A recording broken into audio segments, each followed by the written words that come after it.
Second prize S Yamini ZPH school Rayakuduru. Rayakuduru second place. 2000 రూపాయలు నగదు బహుమతి. యాక్చువల్గా వీటికి ముందు అనౌన్స్ చేయలేదు, కానీ పిల్లల పెర్ఫార్మెన్స్ చూసిన తర్వాత వెళ్ళిపోయి, కానీ అదేవిధంగా సర్టిఫికెట్ మేమెంటో.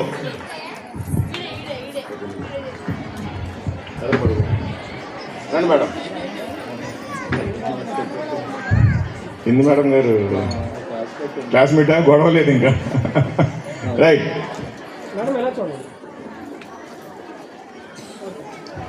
కంగ్రాచులేషన్ తల్లి, all the best. Next first prize goes to ఎవరికి ఇద్దాం? మీరే చెప్పాలి. ఫస్ట్ ప్రైజ్ గోస్ టు అది పేరు తెలియదు మీకు? Folk dance Shri Chaitanya school నుంచి ఏ లిఖిత సాయి.